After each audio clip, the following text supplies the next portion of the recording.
Excel Charting Part 2. Hi and welcome back to LCS Hints and Tips. We had a week off for Northern Lincolnshire Business Week. We did a couple of exhibitions and we also attended lots of events. So we're now going to pick up with our new 2-weekly format. We've had it suggested from our viewers that 2-weekly would be better than weekly to give you all a chance to practice any of the lessons. So we're picking up now with Excel charting from 2 weeks ago, and we're going on to level 2, which is looking at how we can enhance our charts from the basic creation of them. So if you want a refresher on how to create the basic chart, then go to our YouTube channel and look for Excel charting level 1, and this is now level 2. Okay, so we're going to do a similar thing again, except we're going to do selective branches for our chart. Now to do that, when you have a data set, you use the control key. So we're going to highlight the titles at the top, and then hold down the control key and select Manchester and Leeds and Glasgow. And when we've selected that data, we can simply go to Insert, Recommended Charts, and we'll select the basic bar chart. So by using the control key, we could select which data we wanted to display. So this is the chart for representing the sales of our 3 northern branches. Okay. So let's just make this a little bit bigger so you can see what I'm doing much more easily. So right click on the chart, so rather than having it in the actual sheet itself, we're going to move that chart into a new sheet called Northern Branch Sales. Okay. So the first thing to do is really look at how we want to stylize this chart. Okay, so we have the basic style here. So there are a number of styles you can choose from. Excel gives you about 15 different styles per chart, and you can see them here on the Design tab on Chart Tools, and we can look across these different styles and see the one that we like, and then from that point we can add or change various elements of the style. Well, I quite like this option because it actually puts the data labels for me vertically above the bars, as you can see here. So it's much easier to read and they don't crash into each other so easily. So I'm going to select that style. So now how can we enhance it further? Well, let's say we want to add a chart title.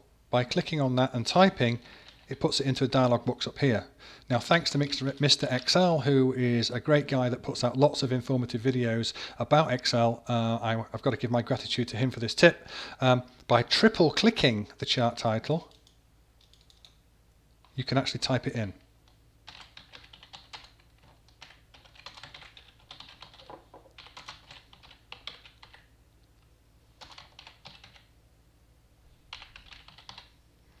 Okay, so there's our title. So what other things can we do to this chart? So I think the best thing to do is to look at the add or removing chart elements. So you can see here I've got my chart and we've got various elements. So by clicking on the chart again, we can go to the Design tab and add and remove elements. So axes, for example, primary horizontal axes and primary vertical axes. So I can turn these axes on and off just by simply selecting these axes. So my vertical is now gone. If I click on axes and click on primary vertical, you then can see you can have that. So that's how you turn on and off your 2 axes. You can have axes titles. So in this case, because we've got months across the bottom, it's fairly obvious, but on the vertical side I'll give you an example of that. So select that and triple click, and we'll have this as revenues GBP. And you can then create axes for your vertical and your horizontal as you wish. The chart title, you can move the chart title. You can do that by having it above the chart, centered on the overlay. Obviously, a centered overlay it now clashes with my legend, so I quite like to have it above the chart, so that's fine. And then data labels. We've now got them vertically rather than horizontally, so we can move position. So inside the center of each bar, inside the end of each bar, inside the base, outside the end, or we can indeed have data callouts. Well, I quite like it outside the end. It looks nice and clear. That's just my preference. You choose how you want it to be. A data table. So here we have our own legend at the top, as you can see, which is quite simple, but you can add legends and data tables at the bottom. So here you can see the different branches and the individual values for each of those branches for each of the periods, or you can have the same with no legend keys. I'm going to have none because it's quite a simple chart and it's quite easy to follow. Error bars, not really used unless it's a scientific application. This is for looking at standard deviations on values, but because all of my values are all absolute and these values are all fixed from my data, we're not going to really look at error bars. It's not really appropriate in this commercial sense.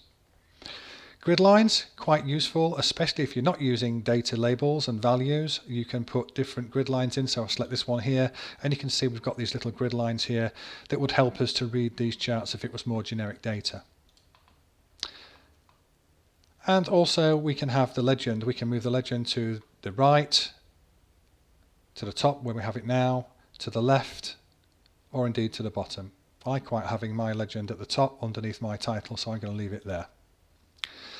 And finally, looking at trend lines. Trend lines are really useful for interpreting data over a period of time. So let's look at a simple linear trend line.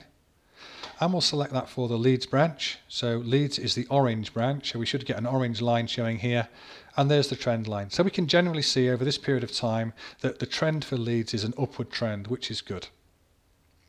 In terms of trend lines, there are lots of other trend lines. So if we look at, say, a trend line for a linear forecast, and let's say we'll take the Manchester branch, which is blue, we can now see that it's actually pushed the chart to the left and shown us what the actual forecast trend is based upon us maintaining the same level of average performance. Can be very useful in many areas of charting. Okay, so there's some extra functions on how you can enhance your chart. We've used so far just the add chart elements, and next time we'll be moving on and looking at enhancing those charts even further with some additional functionality, changing colours, changing the width of the bars, and lots of other functions including selecting data where you want to only select various data for your chart. So that's all going to come in level 3 in 2 weeks time. So between now and then, if you have any requests or you'd like to ask any questions, then don't be afraid to do so. You can do that by dropping us an email to ask@lcsgroup.com, or indeed by simply tweeting us on Twitter, of course. Our handle is @LCSgroup. I look forward to speaking to you soon and moving on to level 3.